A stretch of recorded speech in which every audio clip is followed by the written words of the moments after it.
go before you know it. And welcome back. You know, I was never lucky enough to get a puppy in my stocking on Christmas morning. I did have a puppy, but I didn't get him on Christmas. And the place you really want to go to get your puppy is this group, Canine Companions for Independence. And we're here with Pat Callahan. Thank you so much. And thanks for the puppy. You're welcome. I'm really excited. Enjoy. Do I get to keep it? You do, absolutely. I'll name her Pat. Right. Now, Puppy Pat. Puppy Pat. Puppy Pat.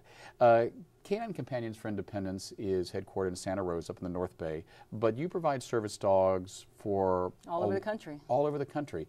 But it started here in California. It did. It started in Santa Rosa. So back in 1975, we're in our 35th year. And actually this week we're going to have graduations all around the country, and we're going to place our 100th dog in our 35th year. So we're very, very proud. But yeah, it started in Santa Rosa, so that's our national headquarters. We have 5 centers around the country.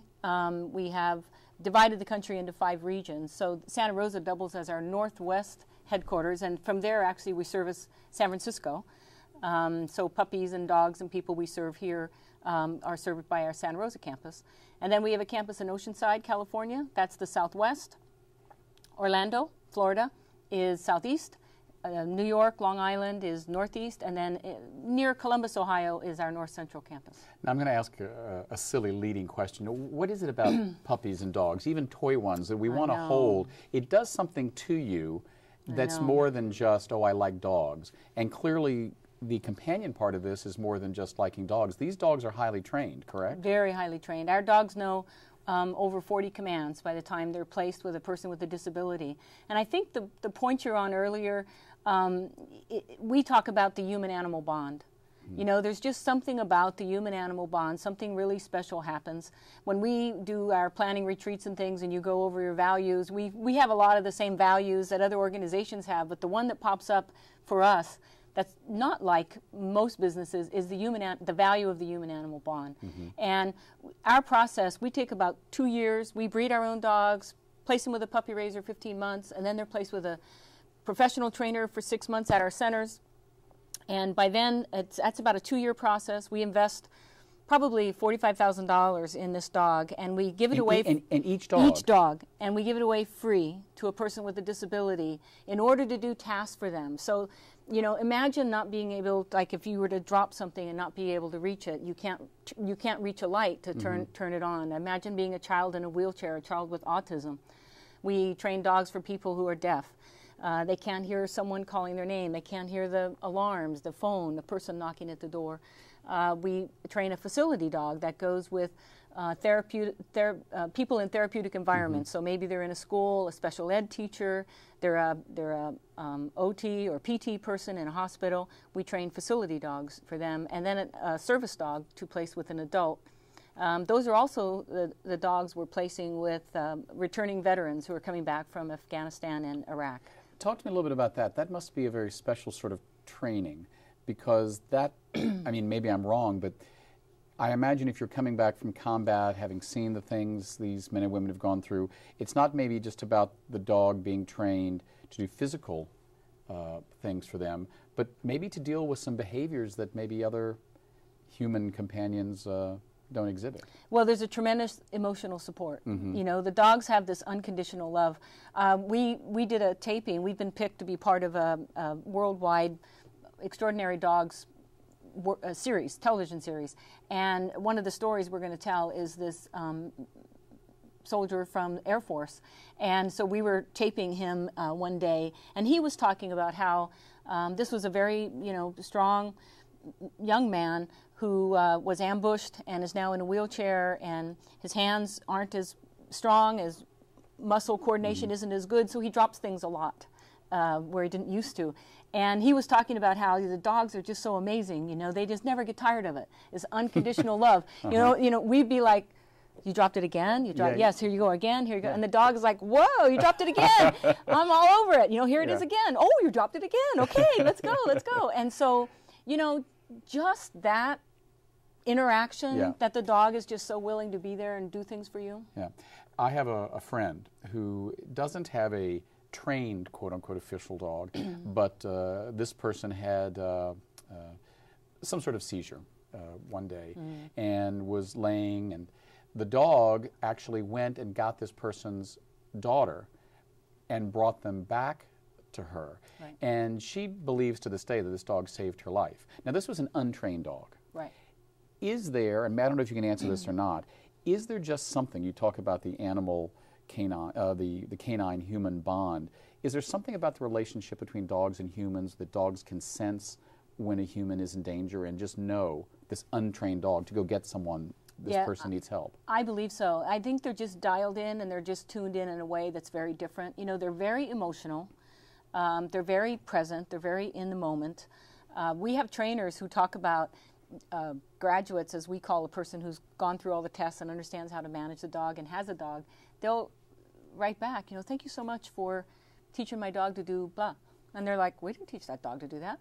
We have these other 40 commands. You know, that dog figured out. So you believe that a dog can learn absolutely. on its own, not taught? Absolutely. And, you know, we have our own breeding program. So we breed Labs, Goldens, and a Lab-Golden mix. And we have, at this point, we have 30 years of genetic code in these dogs. And we're really breeding for intelligence, for focus. We're breeding for a work ethic, and yet a really calm personality, but they're also very fun. So we're really breeding for a particular kind of dog.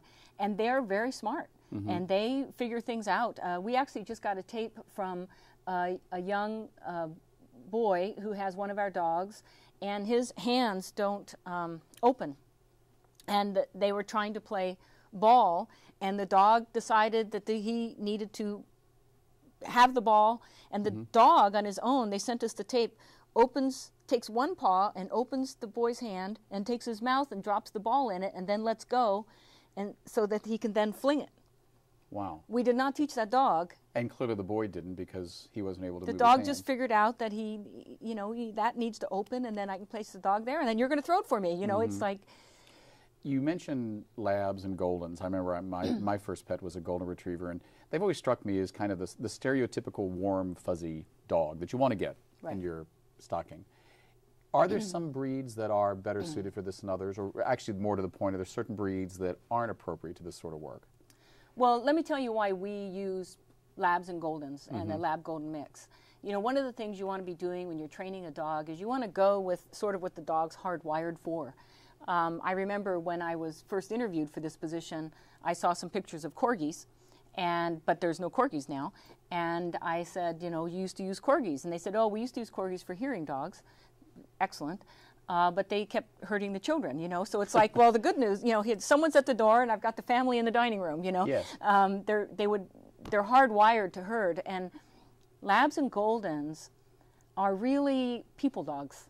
They're really hardwired to do things for people. They want to do things for you. They want to bond with you. The process of becoming an assistance dog, the dog does need to bond with different folk. They bond with the puppy raiser who has them for 15 months. They bond with the trainer. And then they need to bond with the person they're assigned to. And a Lab and a Golden will do that.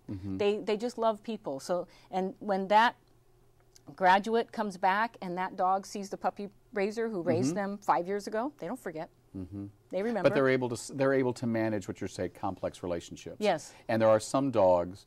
My father was a dog trainer in the Army during World War II, and he told me that there were certain dogs that were one-person dogs. Yes. And that's why they were trained for certain sort of military aspects. Right. That was my dog, and no one else is to give it a command. You're my pack leader, and I'm your follower, and we're it. And yes, there's some dogs like that. And so for our purposes, we find the Lab and the Golden and the Lab-Golden mix to just be a really wonderful breed, to be an assistance dog for the 4 kinds of dogs that we train.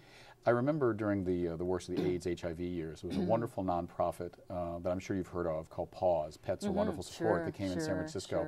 How is that work different or complementary to what you do? I mean, that is all about emotional support, I suppose. And I think that's the difference. So what Canine Companions is really good at, we really train, we have highly trained dogs that do specific tasks. They turn on and off the light.